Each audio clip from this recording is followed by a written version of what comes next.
এসো আজ সারাদিন বসে নয় থাকি পাশাপাশি,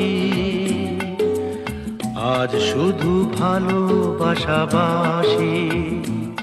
শুধু গান আর হাসাহাসি।